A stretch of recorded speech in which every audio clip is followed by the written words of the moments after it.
Mac Power Users, episode 472, live in Chicago with friends.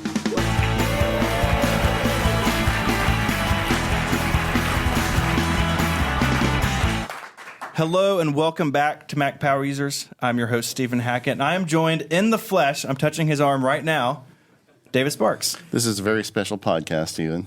I promise we'll keep our hands to ourselves from here on out. I can't promise that. This is really exciting. Yeah, it is. When Stephen first came on the show, one of the first things we wanted to do is do a live show. I was looking at the calendar and realized the last time Mac Power Users did a live show was 2013 at Macworld Expo, which was a long time ago. Rest in peace. Yeah. We all miss Macworld.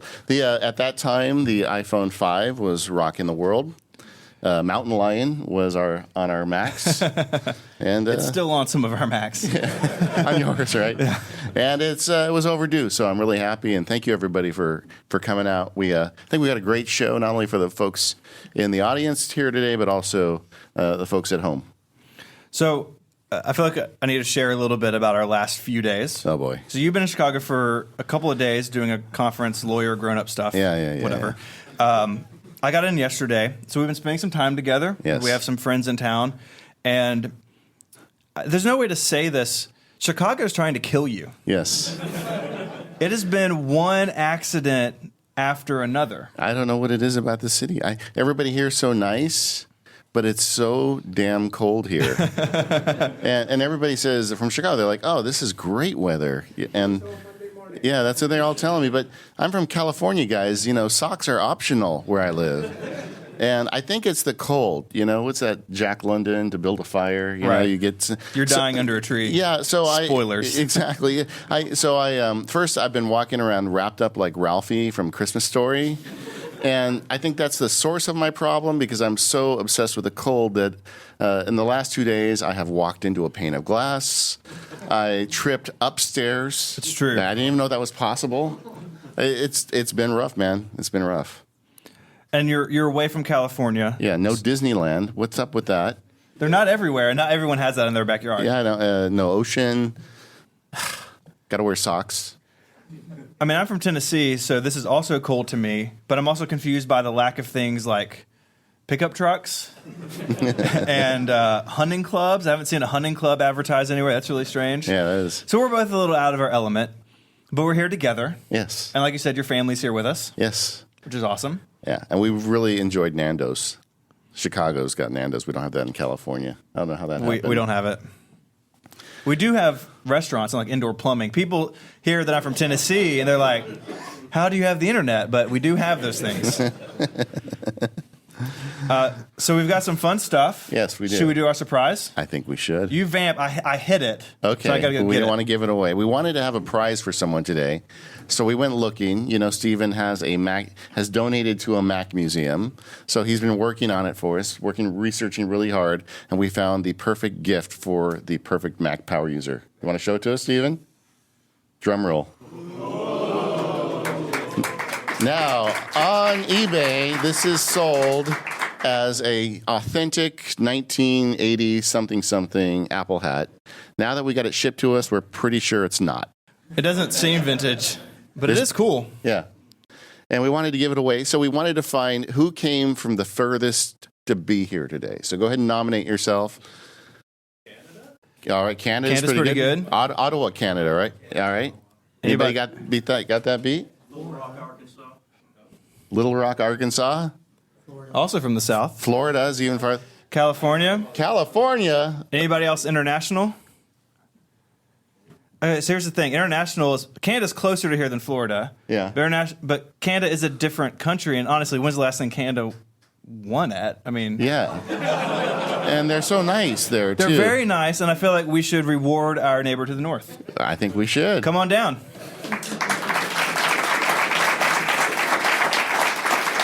There you go. I wanted to bring an Xserve G5 as a prize, but it didn't fit in the overhead bin. My wife really wanted me to bring that too, so it's out of the house. Yeah, I saw a whole new side of Steven today. We've been podcasting together for a while with Mac Power Users, but when it comes to audio setup, Mr. Hackett is all business. You should have saw him today, hooking all this stuff up. It's a whole bunch of stuff. It comes in a rolling suitcase that you can put in an airplane. And, we do live shows at Relay FM like half a dozen times a year now. And every single time I get stopped. And Memphis is not a big airport, right? Like, I probably went to high school with a TSA agent. Yeah. And every single time, they have to bring every single thing out. Like, what is this? What's a microphone? Or what is this? It's a cable? It's like, so I go to the airport early, but it's totally worth it because we get shows that sound good live and if you're listening at home on the recording.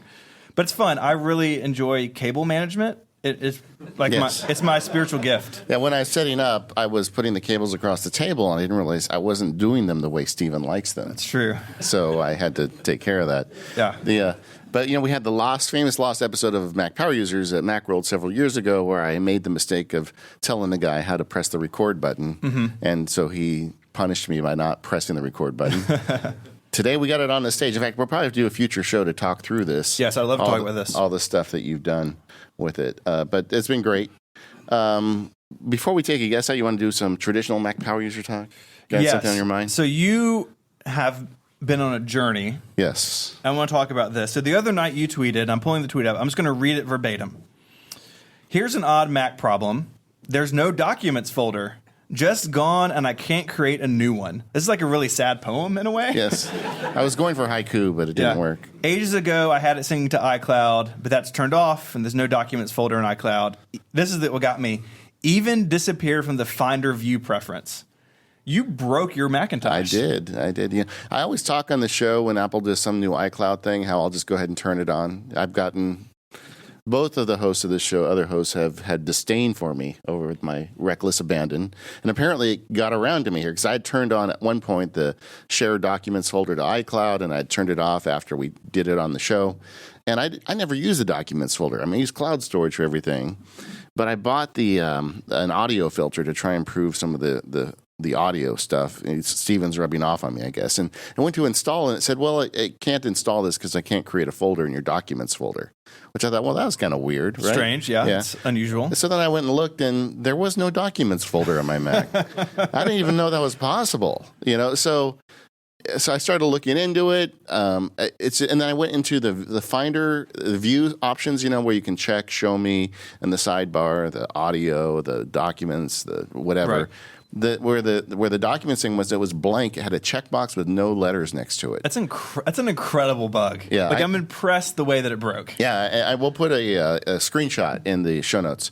But it was just like, where do you even start with that problem? So I threw it out to Twitter, and everybody really had no advice for me. And then I thought, what the heck? I'll just say reinstall OS because that's what I do. And it's really easy these days. You can reinstall the OS without having to rebuild the system from scratch. And sometimes that'll fix a problem. So I went ahead and did that. It took like 30 minutes. And right after I booted it up, got my tea, I was all happy. Still no documents folder. Who in your life predicted a reinstall would not fix it? Just for the record. You. You told me immediately that would not fix it. I texted you like, no, don't do it. It's like, it's already starting. I'm like, well, there goes your evening. Yeah. So then I started, and Steven actually did give me, he said, well, maybe it's hidden. And that got me thinking because it says it can't create the folder. But it didn't say the folder already exists. But I thought, well, what the heck? I'll go down this road. So I used the terminal command to show hidden files. And sure enough, there is a documents folder that is hidden in that directory. You're just taking a nap. Yeah, apparently. I think what it was when I set up iCloud, it must have left, because it renames the folder. Mm-hmm. I think it must have left the old one in there and somehow just hidden it. And that was my problem. So I deleted it. I love typing in the terminal kill all. Anytime you have a problem, command. Kill all. So it makes you a little nervous, but you do it anyway. And the folder came back and happiness everywhere.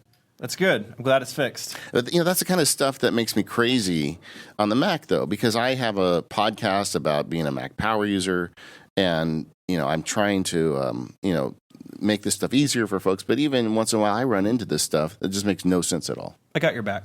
Yeah, thank you. It helps having a former genius at your side. But we did get it fixed, and it's going, and that's good.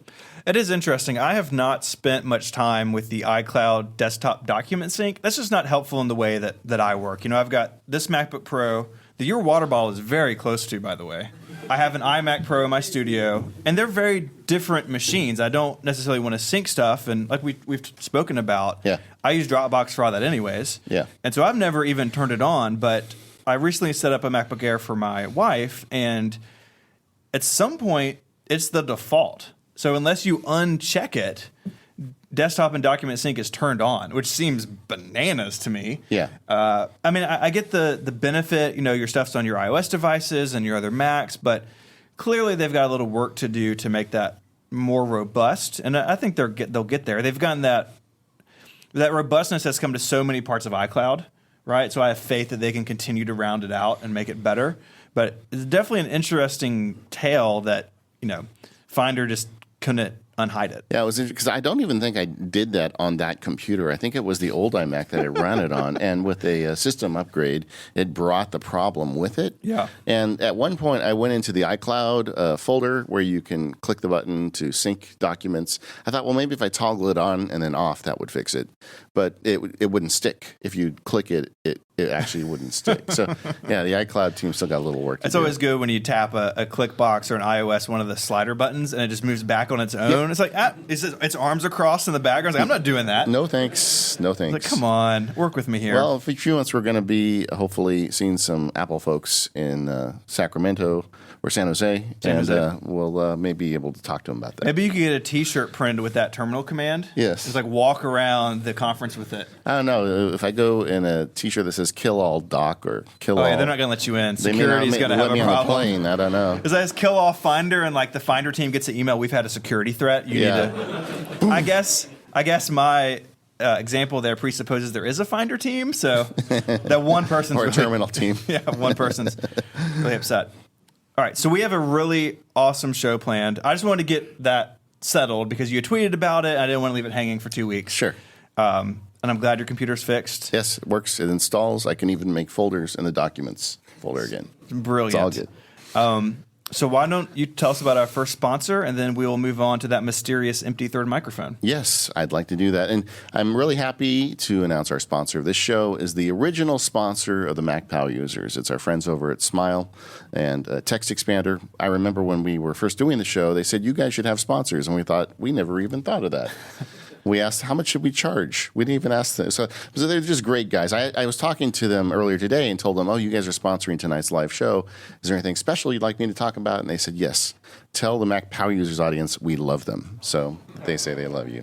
Text Expander works on all your apps so you can use it everywhere, like Microsoft Word, Excel, Adobe Illustrator, InDesign, all of the places. So with Text Expander, you can make a short snippet of text and share it across all your platforms. It's a great way to automate and get your work done. I use it all the time. If you follow the Mac Sparky blog, there's always blog entries going up there showing you tricky ways to use Text Expander because it's so much more than your typical text expansion. Like the built-in stuff can't hold a candle to this. It runs JavaScript, AppleScript. Us nerds can really make a lot out of it. So spend less time typing and more time doing what you really want with Text Expander. There's free snippet groups for job recruiters, freelancers, airport codes, brand names, and even more at the Text Expander website. If you go to macsparky.com/TE snippets, you're going to get a bunch there as well, and in the process of moving them onto the Text Expander website as well. If you don't work alone, Text Expander for Teams lets you manage and share snippets with your coworkers and your entire company. So stay consistent and stay accurate with Text Expander. And best of all, if you're listening to the show, you get 20% off your first year. Just go to textexpander.com/podcast to learn more about Text Expander. And thanks Text Expander for helping us keep the lights on for the whole run of Mac Power Users.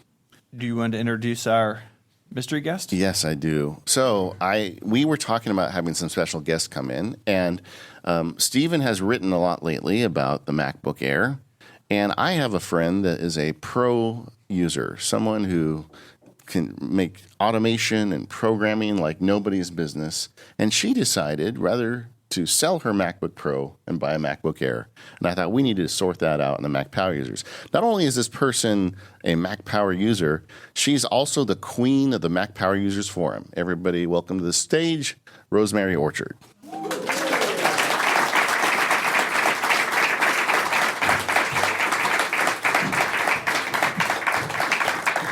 Now, Rose came from Vienna, so she would actually have won the hat if she wasn't in the family already. There was fine print that if you're in the show, you can't win the prize. Like, I would look like a jerk. Like, oh, you don't get the hat, but the person we invited on stage does. That's not cool. Also, I don't really wear hats like that. They kind of ruin my hair, so... There you go. I have the same problem. Yeah, definitely. So you brought your MacBook Air with you. Yeah, I got the gold one. So for me, this is a super interesting computer. You know, for a long time, the MacBook Air was kind of the default Mac notebook, right? Someone was buying a machine for home or office use, or they had a student maybe going to college or high school, and they needed a laptop. I think all of us would just say, just buy the 13-inch Air. It's really good. It's fast. The battery life's incredible. Just go get the Air. It has ports. Like, it was great. And then along came our friend, the 12-inch MacBook in 2015. And I think that set the notebook family on a course that has been a little problematic potentially. And in 2016, when they went to the unibody or the Thunderbolt 3, flat keyboard machine like the one I have in front of me, they introduced the 2-port MacBook Pro. And on stage, Phil Schiller says, used to buy the MacBook Air, come buy this 2-port, no-touch bar MacBook Pro instead. Which is, by the way, like $500 more. Way more expensive, and I don't think that machine has its fans. I'm a fan of that machine. I only have the touch bar because I wanted a quad-core processor, but it's never achieved MacBook Air status, right? The MacBook Air is in a league of its own as far as popularity and flexibility, and I think Apple realized that, and so last year they introduced this new MacBook Air, and on the surface, I promise I'm going to get to a question. Promise. Someone's like skipping ahead in Overcast. Like, when does he stop talking?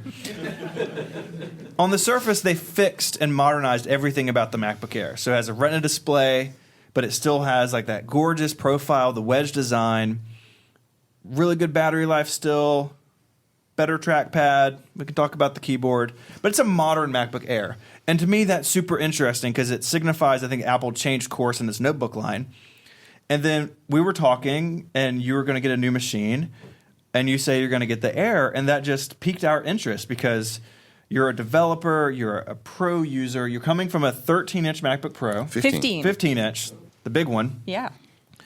And now you've got this thin and light MacBook Air, and I'm curious about the reasons that moved you in this direction. Well, for anybody who's picked up the MacBook Pro in the store, the 15-inch, that thing is heavy. Like, it's big and it's heavy. And I spend a lot of time on the road. I came here yesterday. I'm going home tomorrow. Guess what? 20 hours of flying, 20 hours of lugging a laptop around. That weighs quite a bit. So the weight and portability, like trying to use a 15-inch on a tray table on an airplane, you're going to be making elbow friends with your neighbor. 13-inch, you'll still be elbow friends, but not as much. So, yeah. So that was definitely one of the big reasons for this. But my 13-inch Pro here is actually thinner than the back of your Air, but not in the front. Very upsetting, but not the front. It weighs about half a pound more. Was that enough to kick you down to the Air? The half pound wasn't really so much, but this has better battery life, which if you're on a plane for quite a long time, you want the battery life. And also, you can plug this into a battery pack and recharge it. Plugging the MacBook Pro into a battery pack means the battery will decrease at a slightly slower rate than it previously did. The draw on the MacBook Air is a lot less in terms of wattage, so you're going to be able to get more out of that external battery. This ships with a 30-watt adapter, whereas the MacBook Pro, the 13-inch, is a 60-watt. It's on the floor back here. It's like the size of it's huge. It's crazy. So recharging, thin and light. I see you bought the gold one. Of course. Was that a factor? Not really. I mean, I previously had the space gray. Just bonus. But yeah, it's a bonus. It's very nice looking. Yeah, I like nice colors. And also, fewer people tend to get the golds because silver and space gray, at least according to Apple, are professional colors. Well, I'm a professional and I like gold. So, here we go. 21st century professional. Yeah. Hey, if they make a green computer, they used to make green computers and orange computers. I'm all for bringing that back. I would be in for purple. They had handles back in those days too. It was awesome. Of course, they weighed 6.5 pounds, so you needed a handle. Yeah. So your workload, I mean, people know you from podcasting. They know you from the forums. Yeah. But professionally, I mean, you're working in development. You're working in web programming. is this machine going to take over those tasks, or where does this machine fit into your day-to-day life? Well, I mean, at work, I have a MacBook, the 12-inch, which is my development machine. So this is an upgrade. Yeah. So when I'm working from home, this is going to be fine, no problem. But this is going to be, at least temporarily, my main machine. And then when we finally get new iMacs, please let there be new iMacs this year, then I will get one of those, which I can send the heavy lifting to, so rendering things in ScreenFlow, stuff like that. Yeah, David and I are both all in that desktop life. I mean, it's so nice to have just all of the power, right? And it can just sit there, and it's there when you need it. And it's interesting, too, because a lot of people use notebooks that way. Like, I know our friend John Voorhees is here, who is on staff at Mac Stories, and John uses a 15-inch MacBook Pro, like with a display and a keyboard and mouse, and it's a desktop replacement, effectively. But I do feel like there's still room for people who need the extra horsepower to still go up to an iMac, or if you're a little nutty like some of us, end up with an iMac Pro. Yeah. I mean, that's one of the things that prompted this for me. I was trying to do something on my MacBook Pro, and I couldn't. It was lagging when I was trying to live screencast something, and it's like, this doesn't work. I need to be able to have the power. So if I can get an iMac that can handle that, then this can be there with me on the road whenever I need a machine. Often people talk to me about getting their next computer, and they're thinking about, should I get an iMac? And I always ask them, well, what do you have? I have a laptop, and well, I really need a laptop. And I'm like, well, where do you use it? And they use it at their desk. And I say, when's the last time you took it out? Right. And they'll say, well, last year on vacation I took it with me, or maybe on Thanksgiving I took it to a relative's house. And then my next question is, the stuff you did when you were traveling, could you have done it on an iPhone or an iPad? And quite often the answer is yes. And I think the 27-inch screen should not be understated. It is gorgeous. I mean, it wasn't even enough for me. After I used a 27-inch screen for 3 or 4 years, I got another screen and I attached to it. So it's really nice. And I also think that the bigger computers are less likely to have the overheating and the breaking and the racking and everything you do to laptops as you carry it around every day. I mean, this one has a huge scrape across the bottom, where I was using it on the roof of a building for an unrelated project. No. You can't. You're not getting away with that. Yeah, we need more information here. I was helping someone in Memphis shoot a time-lapse video of a construction project. I was using Nest cams, and because they had a couple, and you can download the footage from online. You don't have to go to the camera. When it's on the roof is really important. You can do it remotely. But I had my laptop to verify the shot was all right, and I pushed it, and it just totally scraped up the bottom of the lid, so it's all janky now. You weren't hammering nails with it, right? I was not hammering nails with it. Sometimes you got to use it to level a piece of furniture, and it's pretty thin. Yeah. The MacBook Air would actually work better at that. Yeah, the wedge form. You can wedge it in there. Yeah. Just slide it in until you reach. reach. Not covered by your warranty in any way. No. But the Measure app on your iPhone is great for putting it on the top of the piece of furniture so that you know that the MacBook Air is at the right point. That's true. Oh, man, that's really the synergy that Apple can offer with hardware and software together. It's great. So I want to talk a little bit about the nuts and bolts of the MacBook Air. Yeah. So when you buy a MacBook Air, you get options for RAM and storage. So what did you do, just for the record? 16 gigabytes of RAM, 512 gigabytes of SSD. Very nice. Yeah, that's fully upgraded, right? You can do a 1.5 terabyte SSD, but at that point you're looking at a lot more money. You could buy another MacBook Air. Yeah. It's $1,200. Yeah, and also that wasn't available in the refurb store because they have these on the refurb store now, and that's even cheaper than student discounts. So, and a lot of people don't know. I promise I'm gonna get to processor talk because I'm really excited. But a lot of people don't know, the Apple's refurbished store is actually a pretty great deal because the machines are warranted as new.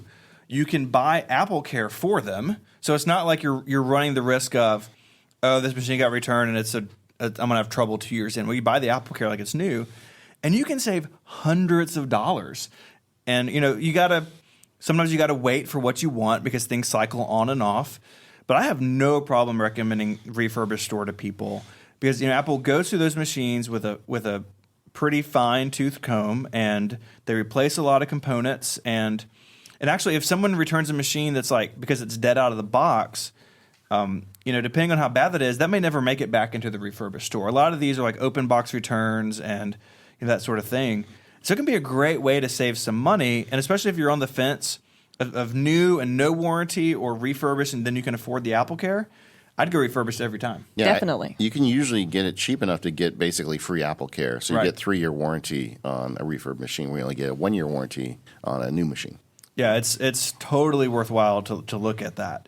But the processor in there is really interesting, right? So it's kind of like an iOS device that you don't get to choose, No. right? It's the same processor for everybody, and it's lower wattage that's in the MacBook Pro, so it generates less heat, it takes less power, so you can use your smaller adapter and use the battery pack and everything. But in my experience, at least setting up my wife's, it's still super fast. I kind of went into the MacBook Air ending in my household thinking, it's not going to be for me. She had a 12-inch MacBook before, and she had like the original one from 2015, and holy moly, that machine did not age well. It was so slow. But the Air is really speedy, and I'm curious, and I've only had a little bit of time, but like, have you got any sense that it's enough computer for what you want to do? Yeah, I mean, there will be things that will take longer. So if I'm rendering something in ScreenFlow, it's going to take longer, but at the same time, I'm willing to trade off for the portability that I'm getting. And it's like, I wouldn't get that much of an upgrade if I'd gone for the 13-inch MacBook Escape, so the one without the touch bar, because that's still only a dual-core processor. So this seemed like the ideal solution. Yeah, I think it really fills a nice spot in Apple's line. The MacBook Pro, even the 2-port one, the Escape, so to speak, that didn't get a processor revision in 2018. No. It is still faster than the Air. If you need more, you can upgrade to it. But I kind of think the Air is back in the place it used to be of like, I kind of think it's the default computer again. Yeah. I mean, it's a little bit high on the price side. It would have been nice if they managed to do like the base model for under $1,000. That would have been much easier. As instead, they've kept the old one around, which nobody should buy. It's not. Please don't buy that. It's not a 2019 machine. It's not even a 2017 machine, to be honest. In US dollars, the MacBook Air is $1,199. And of course, if you do RAM and SSD, you can spend way more, But I would like to see it lower. Apple kind of has this thing, and I've talked about this before, where if you have $1,200 burning a hole in your pocket and you walk into an Apple store, which, like, who hasn't been in that situation? No, I'm just kidding. But, if you've got a budget to buy a computer, like all of us do, it's kind of confusing if your budget's $1,200. Like, you're actually kind of better off if if your budget's less, then it sort of forces your hand. Because you have this, and you have the 1-port MacBook, and you have the Escape. They're all pretty similar in price, and actually pretty similar in spec as far as RAM and storage. And then you got to get into the nitty-gritty of what processor it has and that sort of stuff. My feeling is that the 2-port MacBook Pro will go away. Yeah. It feels like that is a machine that had a purpose to replace the MacBook Air. Clearly it didn't, because the MacBook Air is back from the dead. And so, to me at least, it seems like that's the obvious way forward. The problem is then the MacBook Pro and the Air, there's a huge price gap. Yeah. And modern Apple really likes something in every price point. They don't like big jumps, so they got to rectify that potentially. But I'm just so happy that it's back and that it's good. I don't know who I could recommend the 12-inch MacBook to at this point. Because it didn't get an update last year either. Yeah. So. Yeah. I mean, my thought is if portability is the most important thing, if you're someone who has to fly every week or you are on the road all the time, I could see that. So I've got now a 12-inch MacBook, the Air, and the 13-inch Pro at home. Like, there's differences between them size-wise, but it's not night and day. No. And the MacBook is really thin, and the lightness is a big jump forward. But the compromise is you have just one USB-C port that's not Thunderbolt. 2 ports is a lot more than 1 port. Yeah. I have a college degree. I know that number. Whoa. And That's one more. yeah, that's good. That's a 100% increase. It's really good. So yeah, I think the MacBook if portability is the king in your life, but I don't know how many people fall into that, honestly. I certainly don't. No. I mean, I have the MacBook at work because that's what work had as the Apple machines. And it turned out I got the last MacBook in 2017. It was a 2016 model, and I got it in late 2017, so that's how well they were moving. And now we have the 13-inch MacBook with no touch bar, and they are moving pretty fast. Mm-hmm. So I heard from a listener that was really concerned about getting the MacBook Air because of the screen brightness. If you look at Apple statistics or specifics, screen brightness is, I think, like half of the highest brightness on the MacBook Pro. Was that a concern, and does it matter to you? No. I don't really care Yeah. about this. Like, I'm not using this for photo editing or anything. If I was, then I'd have to calibrate the screen and all of that as well. But I'm sitting here on stage. There are bright lights shining at me. My MacBook Air has switched itself to 100% brightness, and guess what? I can see the screen. Looks great. Yeah, so I'm fine. Like, Yeah, I think that's probably not a concern for most people. I mean, maybe if your work flows include doing a lot of work outside. Yeah. Like if you're doing it out on, I don't know. Like on a roof? On a roof? Yeah, thank God I had that extra brightness on the roof. But honestly, like, so my MacBook Pro and especially my iMac Pro, and I'm pretty sensitive maybe to like bright backlights, but I mean, right now on stage, you know, my brightness is at 60% on this, and any brighter is like too much, and I can't see people 4 feet in front of me because it is like pitch black in there. I assume there's people are still here. I think Alex has a laugh track. Yeah. Where, So yeah, I tend to agree with you. I don't think the brightness is a huge concern unless you have a very specific need where you're using it in direct sunlight. But even then, even the MacBook Pro, even the iPad Pro can struggle in direct sunlight. All of these things struggle there. So I feel like it's not a huge concern. no, definitely wasn't for me because I'm going to be using this like indoors on planes and trains and things like that. So as long Planes as I and trains and automobiles. can, not so much cars. Not so much cars? No. Sorry. What about boats? Very rarely. trucks? No. What's a truck? I feel personally attacked. Trying to think of other ways to move around. Okay, we're going to end that thread. Yeah, I think we should stop. The MacBook Air also has the unique position of being the first Mac with Touch ID and no touch bar. Yeah. I know some people in the forums are upset with me that I made fun of the touch bar, but it's just not for me. I think it's a lot of people, it's not for them either. But I kind of love that the MacBook Air has divorced the touch bar from Touch ID. So how has Touch ID been? I know you've had experience with it on other machines, but like, do you miss the touch bar? I mean, I'm a fan of the touch bar. I do like it. So applications like Scrivener, which actually show things that you would need, and you are not going to memorize the 15 different keyboard shortcuts that you need to highlight stuff with different colors and things like that. That's really nice. But most of the time, it's just displaying what music is currently playing. And quite frankly, I can look up that in Notification Center. So I knew that there was no way I was going to get the 12-inch MacBook because keyboard's still an older one and it doesn't have Touch ID. Right. And when I'm not wearing my Apple Watch because I've just put it on charge or something, guess what? I have to type in my password. Like an my animal. God.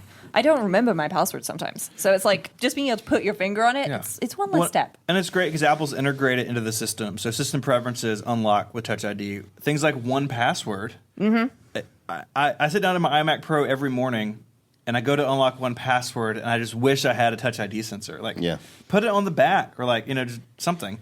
But that's one thing I always love. I don't use my MacBook Pro very often, mostly on trips like this, and it's the first thing I remember. Like, oh yeah, I can just put my finger down when I need to do something. Yeah. That feels like it's got to spread. I still feel like Face ID is a ways off for the Mac, but the Air just feels like it's kind of the best of everything in Apple's line, right? It's got Touch ID, it's got a speedy processor, really fast storage, has the T2, makes everything nice and secure, which is awesome. I'm so glad that's on entry-level machines. Yeah. Because it started life on the iMac Pro, and then the MacBook Pros got it. They had the T1 before. But like the Mac Mini and the MacBook Air, those are entry-level computers, and they come with T2. And I think that really shows that Apple's serious about it, and I really like that. I really do. Yeah. How long do you think it is before they've got the T2 across the line, or T3 or some version? I would assume at this point, next time, so say like the regular iMac, which you were speaking about earlier, I would assume when that gets revved at some point, it has the T2 in it. I assume that when the MacBook 1-port 12-inch tiny computer, if it gets an update, that it would have it. It just feels like Apple saying this is what Macs are now.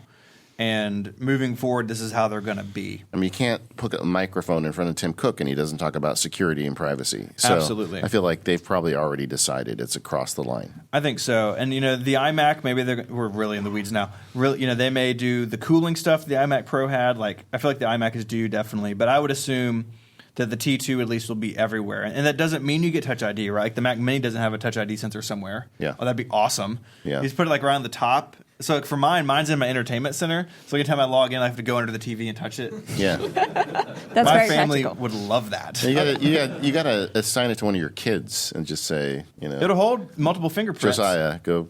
Go touch it. His hands covered in peanut butter because he's 10. It's like, oh, great. That's fine. You've got Apple Care, right? Yeah, I don't think Apple Care covers scraping peanut butter out of a Touch ID port. But it does cover accidental damage. Yeah, if you pay for the big one. 2 ports? Yeah. Okay. I mean, the thing with USB-C is you're going to need adapters for some stuff anyway. So, for example, to plug in my Zoom, I have a USB-C to micro USB. And to plug in Ethernet, I have a USB-C to Ethernet because how else are you going to plug Ethernet into a device this thin? You just jam it in there. Just cut the end of it off and just it'll work. Okay. Yeah. That's not Stephen Hackett told me to do this. That's not official Mac Power users advice. So, I mean, I'm going to need adapters anyway. So, as it is, I just bought one. I can't remember if it's USB-C or Thunderbolt 3 from Vava, which has everything. So, I can just plug everything into the adapter. And then when I need to podcast, guess what? I plug in one adapter and everything's plugged in. Steven has a real trick adapter he was showing me earlier. Yes. John, what did you just review on Mac Stories? Hyperdrive 8-in-1. The Hyperdrive 8-in-1. I'll put a link to it in the show notes. And so it's USB-C. I'm looking at John over my glasses. And it is, it's USB-A and main display port, HDMI, SD card, Ethernet.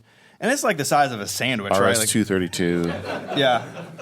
Yeah, I'm ready. I got to make sure I get my SCSI adapters all in line. Yeah.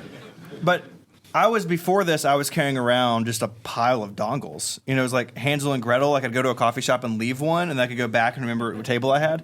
But having it all in one is nice, and it's been really successful for me so far. I used it earlier today, actually. Right now, I'm just using straight USB-C cables, but having something that kind of does it all in one can be nice. You're going to pay a little more, and I guess in the back of my mind, I fear that if it dies, then I'm stranded. So I do still have one USB-C to USB-A in my bag as like a safety net, but Can I just say I'm witnessing the Mac Power Users Effect live because as you're talking about it, She's on my buying it. right, on my left, Rose is on mine Amazon. is also an 8-in-1, so it's also a little bit thinner than a sandwich. So yeah. So it's got a little plastic covering on the Ethernet, so that when you need to plug in Ethernet, you've got to pop it up so that it takes up a little bit more space. But then when you put it in your bag, it's really smooth. really flat, and Yeah. it's great. And for me at least, like the transition to USB-C was a little annoying at first, but really the thing that I did that sort of made it more tenable was stuff that I just use all the time. I just bought USB-C cables for. Yeah. So like my audio device at home, I have a USB-C to USB Type B connector because it uses that crazy square printer one. Yeah. Instead of using an adapter. Or like this interface I use live actually is powered via USB-C.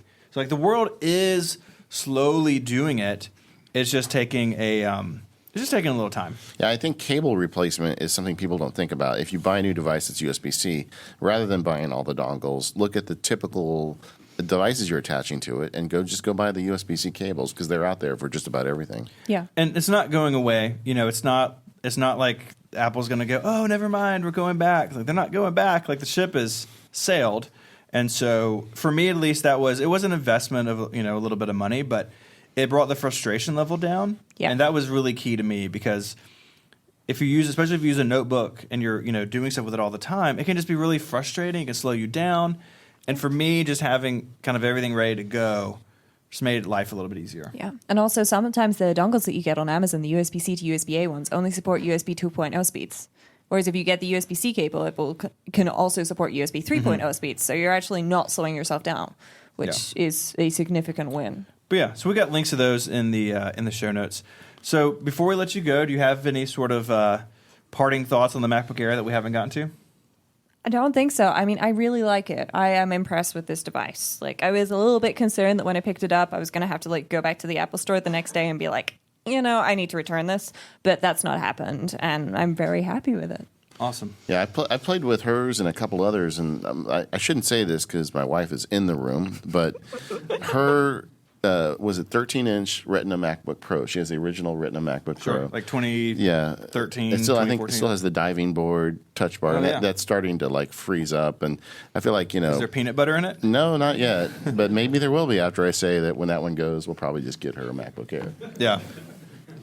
You're on the Anyway, hook now. I know, publicly. Well, Rose, thank you so much. Thank you for Let's having give me. Rose a round of applause. Thanks, Rose. And for those of you who are on the talk.macpowerusers.com forum, Rose is the person that keeps it a nice and safe place. So we wanted to thank her. We're very appreciative of her work there. And for me, at least, before we move on, I didn't plan on this. I'm just doing it. Yeah. You look nervous. You Do look I? physically nervous. The forums are great. So if you're listening and you haven't checked them out, go look at them. I've learned so much. I was hanging around before I joined the show, and I'm there pretty often now. Yeah. I love the community. I love that people are answering each other's questions. There was someone who built an amazing desk for his wife, then showed pictures. I love that side of it too, the communal side of it. I love that desk. Just so if you're out there, good job. It looks awesome. Yeah. It's just a fun place to be. So go check it out. And yes, Rose is the person who makes sure everyone is in line and it's a safe place for everybody. And we couldn't be more appreciative of that. Yes. Well, but once we decided that Rose was going to come, we thought we can't have just one European come. Well, the mic's to the still Mac Power there. Users. Yeah. She didn't take it with her. Yeah. Thankfully. And so It's plugged in. we thought, why don't we bring somebody else over from across the pond? Yeah. Well, before we do that, I want to talk about Hover. Oh, yeah. You got to leave them hanging. Okay. This episode of the Mac Power Users is brought to you in part by our friends at Hover. Buying a domain name is the first step to building your online identity. With Hover, you can find the domain that shows the world who you are and what you're passionate about. So last year, I celebrated 10 years of writing my blog, 512 Pixels, which is mind-blowing. And that domain is registered at Hover. And I was able to go there, find the name. I have a bunch of Vandy domains near it so no one can poach me. And it was all really easy to do. And I like that the domain is unique. It tells a story. That is the brand that I have written as is 10 years. It's a big part of my life. And Hover makes it really easy to make sure that domain is mine forever.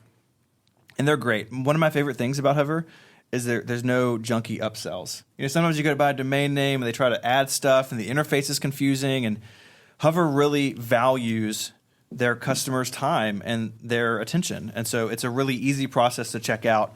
You don't feel like you're getting tricked at any point. And they have really great customer support teams. So, DNS, we're friends. We can just say DNS can be tricky sometimes. You try to do something, it doesn't work right, or it's longer than you think it's going to take. And their customer support team is ready to answer those types of questions. They're nerdy and they're friendly, and it's a great interaction every time you've got to do it. And look, who doesn't need a domain name, right? Everyone's got one. I guess it's peer pressure part of the ad read. Everyone's got a domain name. You should have one too. Yeah. For your email, whatever you're doing, man, you need a domain. Yeah, and it's important for yours to stand out. So Hover has 400 of these new domain name extensions, and one of my favorites is .me. It's a great extension to use for something like a portfolio to show your work, or a blog, something that's really personal. That .me kind of shows that. And these new domain name extensions open up a whole new world where .coms and .nets can be hard to get, but something cool like .me could be easier to land what you want. So if you have a great personal website ready to go, grab a .me extension. They're on sale this month at Hover for $9.99. That's 33% off your first year. And if you're new to Hover, you can get an additional 10% off any domain extension for your first year if you go to hover.com/MPU. That's hover.com/MPU. It's time to get your portfolio website up and running. My thanks to Hover for their support of this show and Relay FM. So, Stephen, I have this issue with fancy pins that is a result of a podcast on Relay Network called The Pen Addict. But I also like digital stuff. So we thought, how are we going to solve this problem without getting some help? So we brought a therapist. We brought a fancy guy from London. Everybody welcome to the stage, Mike Hurley.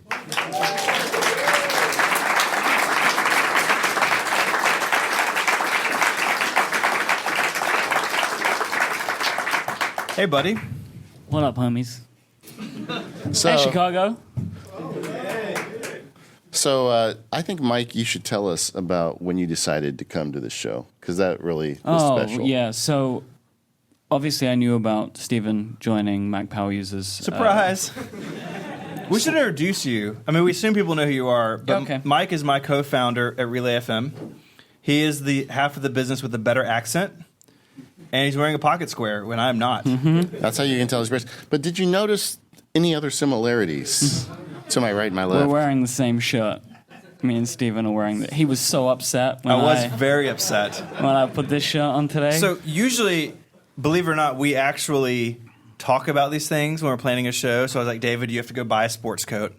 I don't want to do that anymore, man. 22 years I did that. You know, but we didn't think about, Yeah. well, what shirt are you going to wear?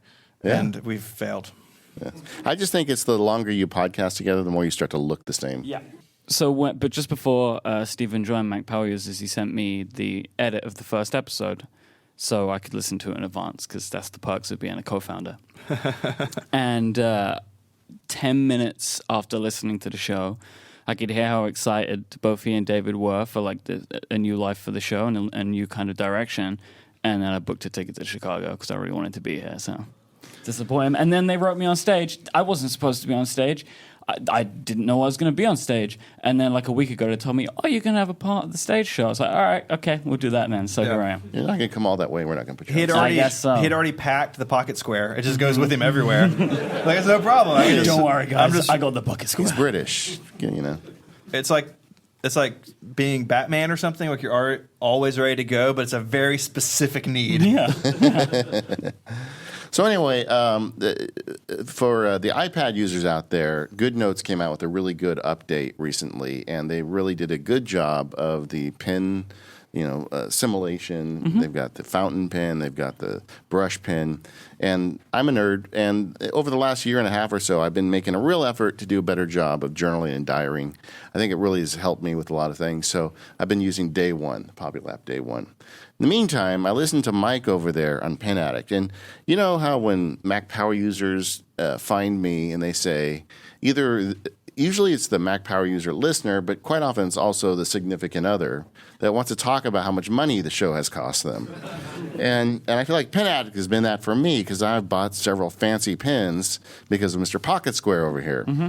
So yeah, I have a podcast about fountain pens. yeah, Pen Addict. It's a Yeah. great show on Relay. So I've been writing in an actual book. The guy who wrote Paperless has been writing in a book. That's my dirty secret for about a year and a half now. And I would literally just take a picture of it with my phone or my iPad and then save it to Day One because I want to have this record. I mean, this isn't really a book that's written for my successors to read. It's just for me. And the thing I don't like about it is when you take that picture, it's just a picture. It's often poorly lit. It's not searchable. All the analog problems. So I've been writing. Mike and I have been texting about this in the background, and I've come up with this great solution. As the show hits live, I'm going to have a post up at MacSparky with a bunch of downloadable forms. I've created all my planner forms in OmniGraffle and turned them into PDFs that you can easily link.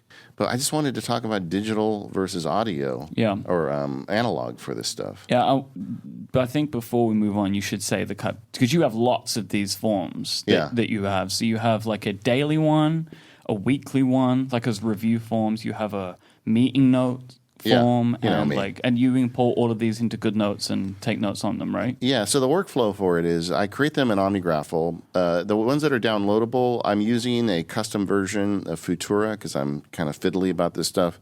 You got to buy that font, so I can't give that to you. But the forms are there, and you can use whatever fonts you want. Comic Sans? No. No Comic Sans. Anyway, so you make the forum in OmniGraffle, and I made one for the day. The first thing I was doing with the written journal was I would just write down as I was going through the day all the stuff I did because it's really easy to forget what you did. You get to the end of the day, you feel like you didn't do anything. I think actually just writing down the significant tasks as you get through the day helps you feel a little bit better about yourself and figure out where you're going. Mm-hmm. So I did that in this digital form. Now, the nice thing about doing it digitally is I can write down a log of my time and also the tasks I finished. And you can easily export those into an image file that can be read by Day One. So then you have a digital form. Day One can actually search, writing more or less. You have the ability to customize. You have the ability to erase and very easily capture that form. But I'm torn because I have these fancy pens and paper. Yeah. And at first I was just kind of looking for Mike's permission to do that, I think. So does Day One do OCR? No. Okay. No, not to my knowledge. Because this is even like, I guess even what you're doing right now in GoodNotes, you're not typing it, so it's not searchable, right? I think it does actually search the handwriting. I'm probably going to get that wrong. Anybody in the room know? It does, right? Yeah, it does. Okay. Yeah. Because that must be a relatively new thing. Yeah. Well, they do a couple things really well. They do the text-to-speech annotation very good. They've really kind of upped their game with that app. But like you were saying, in addition, so that daily one is one I use every day. And in day one, it's very easy to import a externally created document, which is a relatively new feature. That's always been the advantage of Notability for people that do this stuff. Is Notability, you can create individual forms as templates. But I like the pen and ink recognition with GoodNotes. In GoodNotes much better. Yeah. So now I can import it into GoodNotes and I can do it. But like I showed Mike, I sent him all the forms. I've also got ones for weekly and monthly, and I'm just trying to figure out the balance between how to get this done right. So like even as a person, like I love fountain pens, and I've loved pens since I was a kid, and the Pen Addict has been going on for 7 years now or something like that. It's like my longest running show, and it's a whole big thing. And I, even as somebody who loves fountain pens and paper, I still like to have some form of this stuff digitally. So like, for example, all of my tasks are in Todoist. I don't keep paper to-do lists, right? Like that's because I find that when you keep a paper to-do list as your main source of where your to-dos are, things I find for me get missed. Things don't get moved to new days, and or every single day you're sitting and writing out all of your tasks and checking them off and then doing the same every day. So I think like a system like that I would want to have digitally so I don't have to remember everything or duplicate everything every day. But what I have a journal where every day I write down something good that happened, something bad that happened, something that's on my mind and something I'm looking forward to. They're kind of like the four main things that I look at every day.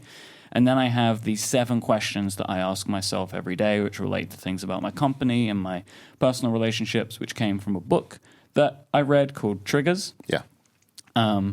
Where this is a kind of like a big theme of this book is having these daily questions. So I kind of like took that and manipulated it and changed it to work the way that I want. And that's something that I know that Dave did too. So we talk about this a lot. But these are things that I do with my pens and paper every day. And the reason I do it handwritten as opposed to digitally or to type it, like either to do digital handwriting or typing, is I like the process of it. These are not things that I feel I need to refer to ever again after they're written down from day to day. So, like, for example, my 2017 diary, I shredded. Yeah. Because I don't consider this something that I need to keep. Yeah. Makes me think it's like highly sensitive. Yeah. What are you writing? Well, I mean, it is also my emotions. So right, it's my diary. I thought you were going to be the therapist, but you're shredding your emotions. I shred my emotions. Do you have code names for me in your journal, Mike? I can't say because in case you ever come across it. Yeah. But so like he's behind your house taping the shredded pieces. What did he say? So I find it to be. So like 2 points of it, which I find interesting to do digitally. One, I like to be able to use my pens and paper, and I find that quite a meditative practice to do it, to handwrite it. And then 2, I don't consider this stuff worth keeping. But you are now putting it into day one, which suggests that you do consider it worth keeping, and I wonder why. I like looking back to see, now that I've got a few years in it, like to see what I was thinking about and what I was working on. Mm-hmm. And it's all it's encrypted and it's, protected by your ID. So it's not really something anybody can just pick up my iPad and start reading, but it's actually quite useful, I think, to see what I was doing. And I find benefit from that. The process of writing the journal is actually useful. But like you were saying, the issue is there's so many ways that digital technology is better. We're on Mac Power users. That's what we largely like to do is this digital stuff. But there are some benefits to getting a pad of paper and a pen.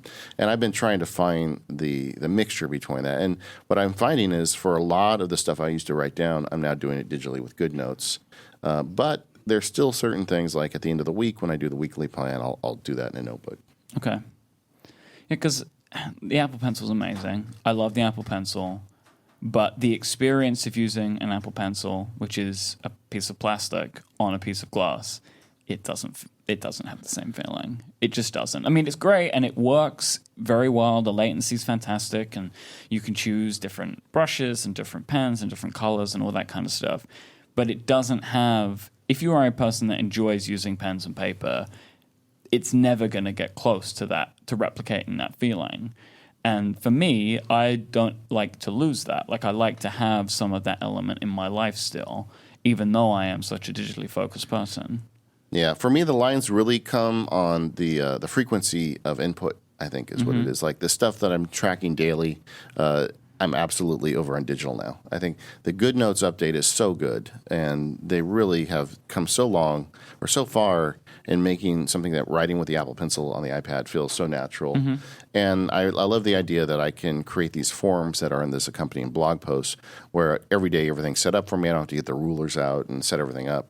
But like you, I do miss it. And because I initially, when we first started talking about this, I replaced all the paper with these digital forms. And that's why there's so many in the download. But several of them I've abandoned now. Yeah, like stuff like the call notes, that's really good. And I do that. So if I have some kind of business call, I will typically just, I'll open either Notability. I haven't really played around with the Good Notes update a ton. Yeah, you have to but try I think it out. I'm going to, because like you were showing me, it's like, because I chose Notability a while ago, and it was just the app that I picked, and I really liked it. But as well, a lot of the time, if I'm just doing some handwritten note stuff, I just use Apple Notes. Yeah, because it's really good, and Apple Notes is where all of my notes go. So like, if I was looking for a note about such and such call in 6 months, I would go to Apple Notes first to try and find it, because that's kind of where my brain would tell me to go. So the way I do the call log, and that's also in the download, is I made a form that has the date and it says from to. Anybody that works in an office is used to seeing these forms. But I've got a lot of text below or space below it to write down text. And then at the bottom of the page, I have 5 action items. And whenever I get calls from clients or some project I'm working on, it's a what I would call a relevant or material call. I have in Good Notes, I have a separate notebook just called Call Log. And I just open a new page in that because it just repeats that page once you import it over and over again. And I'll just take notes because my iPad is right next to my iMac as I work all day. And then when I'm done, I can export that page to a Apple Notes file if I've got it there, or to just the folder on iCloud. And I've got that as a permanent record. Yeah, see, as somebody who evangelizes pen and paper, that is an exact reason for why digital is better, because you need those call logs for cases, and you might need that in 6 months' time to come back to that call. And if you wrote that down on pen and paper and tried to file it somewhere, you could quite easily lose it. Yeah, and you can also link it to an OmniFocus or Things or whatever task manager you're using. You can link it to a new task, so you can go back to that later when you need to take more time setting up. But as I was getting into that, I was finding out, wow, this digital stuff is really good. Who would have thought? And these computers are so great. But then I also found that, I think I've been infected a little bit by Pen Addict, but I really do like having a fancy pen that writes nice on really quality paper. And there's something about the process. I did a post about the birthday retreat I did, and using a paper and pen for that made perfect sense. I don't think I would do that with a Apple Pencil on a piece of glass. There's something about the clickety clack of the Apple Pencil on the iPad which just doesn't have that same kind of like, I'm going to relax and write down my thoughts and feelings. It just doesn't have that same kind of feeling to it, of like the way that it feels just doesn't feel right. And like for something what you were doing, which this is a wonderful post that people should go and read. It will be in the show notes, and it was on MacBook about you kind of just sitting down and you got rid of all technology, which is again another great reason to use pen and paper sometimes. And it doesn't you don't have to use expensive stuff. Just find the thing that you like. There's so many wonderful options out there. But being able to just get rid of all technology and sit and write something out it's a wonderful thing. And again, it is like, like people talk about like distraction-free writing environments, or having machines which are locked down so they can do writing on them, or having a Kindle. Pen and paper is like that for note-taking, because if you have an iPad, it's still going to get all the notifications, and you're still going to have all the distractions. But being able to just kind of sit down and have just a lovely notebook and your favorite pen in your hand and go to a nice coffee shop, that's great. And I don't know if you would have gotten the same level that you got out of sitting down and doing that reminiscing and that reflection if it was on your iPad rather than on pen and paper. All right, I want to ask you a question I thought would never get asked on the Mac Power users. I'm breaking a lot of the rules of this show right now. I'm very aware of that. So if somebody's listening and they want a pen and like a nice notebook to try this stuff out, All right, Not the usual king of pins. And you have like 60 seconds to answer. Yeah, I can. And maybe $60 or $50 a spin. So I would say for $40, you could get a pen and paper combo that would be wonderful. And I would recommend any Retro 51 Tornado. There's a million designs out there. You'll find one for you. Steven has a space one. It's really good. I have several space ones. And the refill that they use is incredible. If you are more design focused, I would recommend the Mark I by Studio Neat, which uses the same refill. They're both fantastic. And then for a notebook, you could look at something like a Rhodia web notebook, which they are the same shape and format as a Moleskine, but with much, much, much better paper. All right. Well, there you have it. That's all you need. And if you're really interested in this stuff, go over and listen to The Pen Addict. It's a great show. Thank you. All right. So we've got one more ad break. Mike's going to stay with us because we have a special Q&A. Q&A. I didn't know what to call it, and then I realized it's just It's just Ask NPU. You do that. It's a thing that exists on your show. This is why we're good business partners. Before we do, I want to thank our third and final sponsor of today's show, and that's our friends over at Clean My Mac X. This episode of the Mac Power Users is brought to you by Clean My Mac X from our friends over at MacPaw, longtime sponsors of the show, making a great product. You can use their Clean My Mac X as a great application you can install on your Mac that can help you get rid of that extra cruft you've got on your Mac. And it does so much more than that with their smart scan to clean up, speed up, and remove pesky malware from your Mac with just one button. It will even delete hidden, hard-to-find apps. Plus, reset any app in its default state without losing your user data. It's like having a brand new Mac without the annoying setup. It's going to keep all your stuff safe by scanning and neutralizing macOS-specific threats like cryptocurrency miners and browser hijackers, because you don't want to have to worry about that stuff. I've got it installed on my Mac. Every month or so it says, hey, Dave, you need to clean your Mac, and I push the button, and it does it literally in the background. I love this product. I use it all the time. Whatever can be safely cleaned on your Mac, Clean My Mac X takes care of it. Plus, you get personalized Mac cleanup tips, smart filters to easily sort and review files, and you can even manage Dropbox space. One of the things I do like is it will find on my drive a bunch of large files that I forgot about. Like when I'm doing screencasts, I'll have scratch drives with gigabytes and gigabytes of data.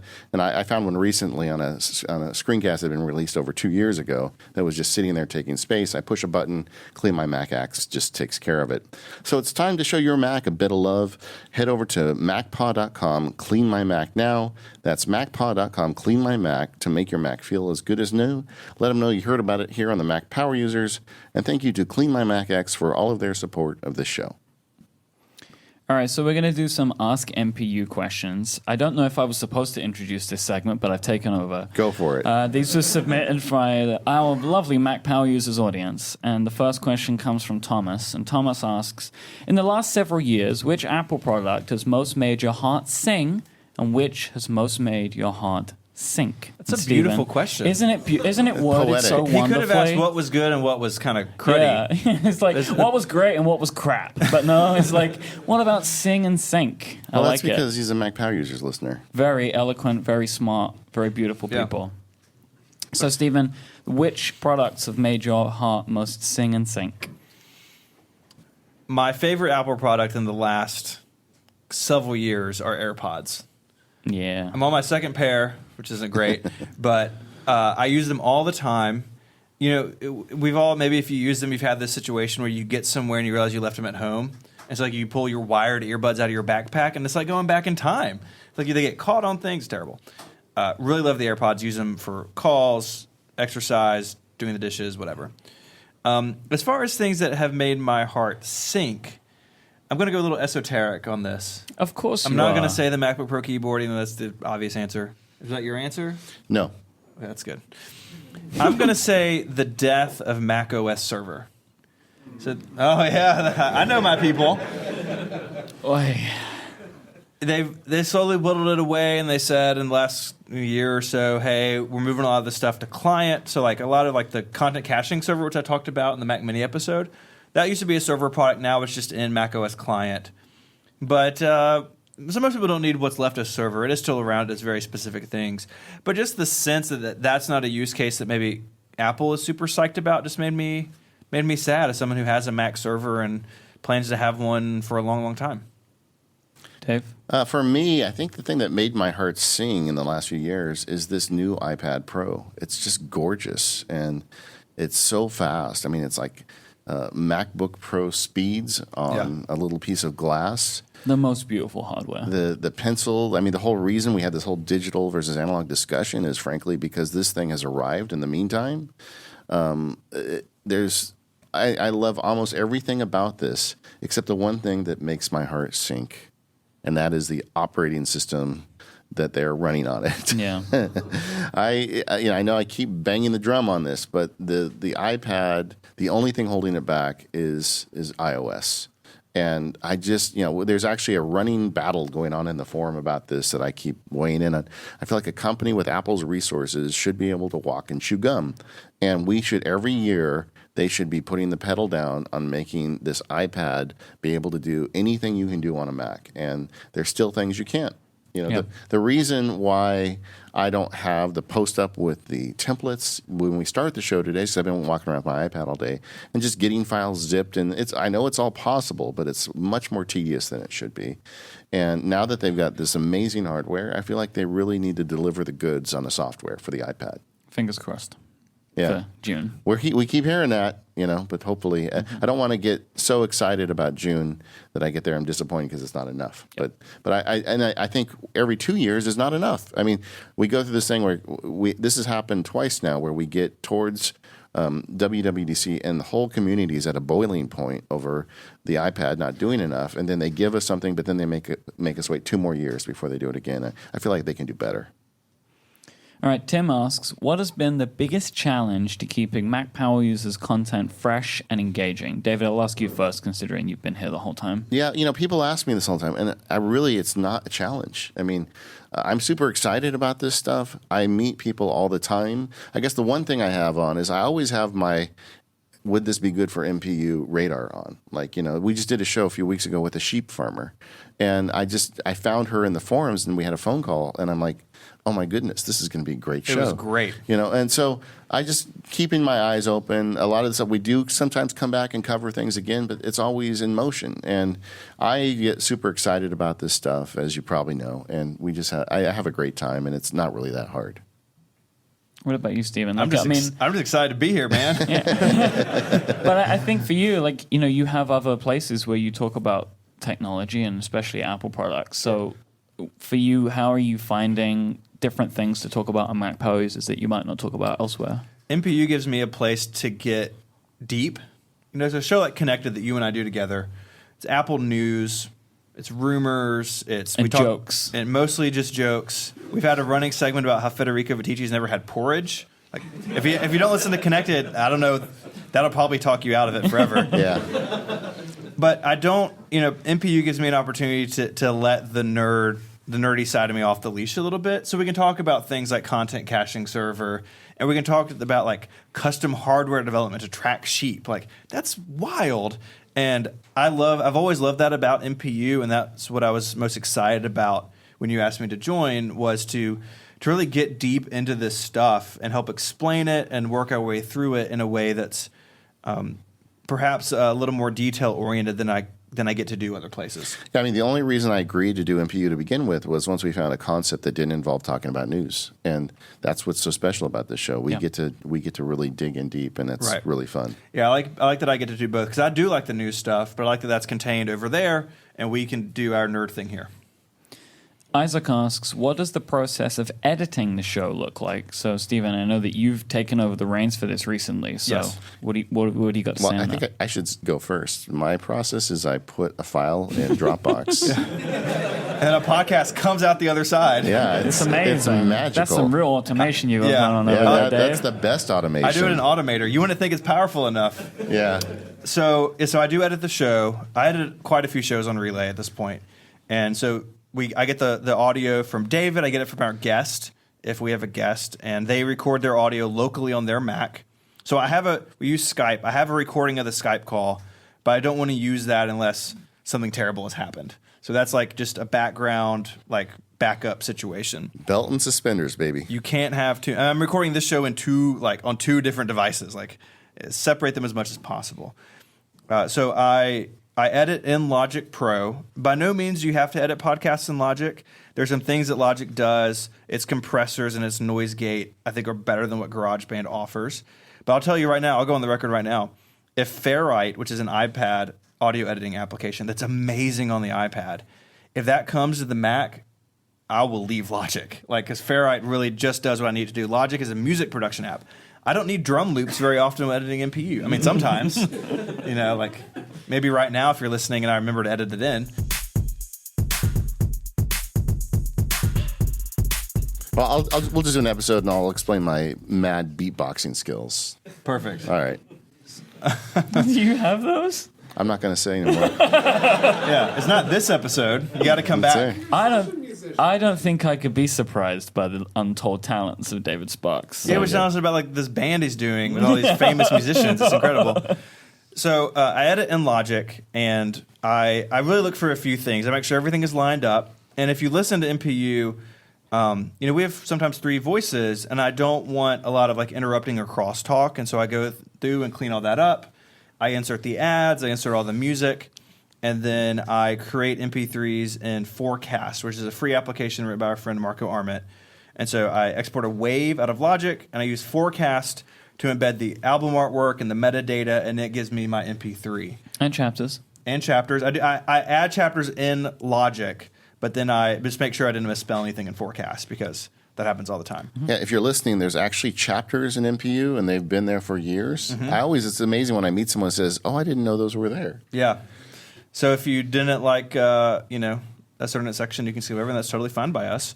But it gives people a way to navigate a show. And so all that work's done in Logic on the Mac, and then Relay we have our own CMS, and I upload it to that. And then every Sunday, sometimes I'm at a basketball game. I've published MPU from a basketball game. I've published MPU from all these different places, and it comes out every week on time.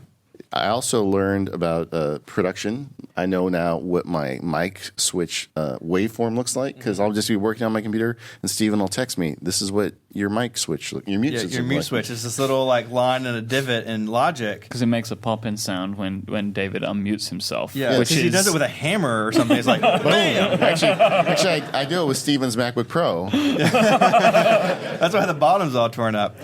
And when you edit audio, you learn what audio looks like, which is a really strange thing. So I used to edit another show on Relay, and one of the hosts I was telling these guys earlier, had a neighbor with a motorcycle, and I learned what her neighbor's motorcycle looked like. So I could see it coming down the street, and the waveform would get bigger. She lives in a neighborhood, I assume, not a racetrack. But it was blast by, and so I learned in Logic what that would look like, and I could cut it out without having to listen to it. Mm-hmm. You learn these weird things when you edit audio. Just the waveforms. Because when I do the screencast, it's the same thing. When I make a mistake, I'll click on the mic, and then I can actually see.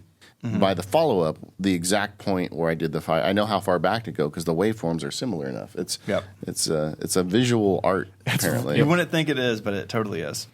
Okay, Lars asks, what's a skill that you would still like to learn that you haven't yet? Dave? How many would I not like to learn? I'm currently working on trying to get better at jazz improvisation. So that's all of us. Yeah, that's very relatable. Yes. No, on the tech stuff, I'm always interested in what's new and interesting. Lately, I've been spending a lot of time studying JavaScript because I keep preaching it on the show that I think it's probably the proper language for automation. So I've been doing online stuff on that, and I'm fiddling around with that. And I just kind of look what's coming down the road and try and learn it. And this stuff, it's fun. It's just like some people give me a hard time. They're like, "Hey, you're an old guy. Why are you looking at the iPad?" But, it's fun to learn new technology, and this stuff is great. Who says that to you? I hear it all the time. You send them to me. I will. I'll set tell him them to talk to straight. Mr. Hurley in his pocket scarf. Hurley Esquire. You're going to be my counsel. Stephen, what about you? Jazz? No. All right. This show just got a lot better. Okay, it went a direction, that's for sure. I'm with you. I would like to be more in the world of programming. I've never really been a developer. I can kick around things like PHP and CSS enough to break my own blog repeatedly. But JavaScript in particular, you basically stole my answer because clearly it's the future of automation. The Mac is supporting it. iOS is supporting it. People like the Omni Group are doing incredible things with it. And of course, it works on the web. Like it's a language that you can apply in a bunch of different ways. And so I want to get more into that, but it's just a matter of time, really. And our last question comes from Jonathan. And Jonathan asks, if you could go back and tell something to yourself of 10 years ago, what would it be? Dave? 10 years ago to me wasn't that long ago. But looking back at my early life, I think I took myself way too seriously. And the older I get, the more I realize I just tell myself, go easy on yourself. That's really good. I like that. You can copy it. It's okay. I would have told myself 10 years ago, learn JavaScript. No. I have two answers to this. I have a professional and a personal one. Mm-hmm. Professionally, 10 years ago, I just started writing 512 Pixels. You and I hadn't met yet. Nope. Which blows my mind because we spend so much time together that we look alike. Mm-hmm. But I think I would have told myself that to stick with the writing, because there were many times in those early days the blog was getting no traffic, no one cared. My mom didn't even read it yet. And I just Does she read it now? No. Okay, good. She has it bookmarked in her browser, and I think it's just to make me feel better when I fix her computer. She does follow me on Twitter, which is very upsetting. Uh-oh. But Yeah, that doesn't help. that's not good at all. She's like, "What are you doing?" So I would have told myself to be patient with the creative work. That the internet's a big place, and it takes time to end up where we are now. And I'm extremely thankful and humble to everyone who has paid attention to me in the last decade. I don't know why you do, but I am very appreciative of it. So that's on the professional side. On the personal side, 10 years ago for me was really hard. I don't mean to be heavy, but I'm just going to do this. 10 years ago, our son was diagnosed with a really serious disease, and we almost lost him. And I didn't know how to handle that. I didn't handle it well. And I would have told, future Steven that, you're going to have some really hard stuff to go through, but the journey is what counts. You said that today. We were walking to a barbecue place, and you made this wise comment about, it's not about the destination, it's about the journey. And I'm deep. So, Very. yeah, it's you're It's the journaling, you're spouting wisdom. It's incredible. And I would have told myself 10 years ago that life would have ended up okay. And I think it kind of fits in with what you said about, give yourself some grace, give people around you grace. That was a lesson I had to learn a decade ago, and I wish I'd learned it sooner. Can I just say one too? That's really heavy. Yes, please. I think Mike of 10 years ago would have been really excited to be sitting next to David Sparks. I've been listening to Mac Power Users for a very long time, and it is an honor to have you as part of the network, to have this show, and it always has been. We were so excited when you and Katie came on board. We freaked out, man. It was a real big moment for us. We're very excited to join. And it's wild to me now that I get to sit here with you, helping make an episode happen. So thank you again. Well, thanks. For the listeners, the Relay group is truly a family. We all have such a good time together. Yeah. And we are so happy to be here, so happy that Steven came on. And, I think we got a lot more gas in the tank at the Mac Power Users. 10 more years. 10 more years. I'm not stopping at 10, baby. I told Steven, you're stuck with me. That's right. I signed some really upsetting paperwork. Yeah, well, I am a lawyer. I told him he didn't need to read all the parts in Latin. That feels like a good place to wind this down. Yeah, and I just want to thank everybody for coming tonight. It's really great doing a live show. It's been a long time, and it's just awesome doing it again. We're going to be doing more of these. Absolutely. So we talked about this. We're doing Mac Stock over the summer. That will come out as episode 500. And we already are talking about some things to get beyond Chicago. It just happened to be we were here twice, but we want to do some East Coast stuff. I keep hearing about the wonderful West Coast. Yeah, I'm going to get Steven out there. So we're going to do some of that. So we hopefully will have some stuff to announce here pretty soon. We want to take the show on the road more. It's been a long time. And my favorite thing amongst many blessings in this job is getting out onto the road and hang out with people who listen. I love it. I can't get enough of it. So we're going to bring MPU on the road a lot more in the future. My last question is that little button, the red button, shouldn't that be lit up? Oh, it's as the kids say, it's lit. I don't know what that actually means. Well, thank you everybody for coming. We had a great time doing our live show, and it's just really great having you here. And we'll see you next week on the Mac Power Users.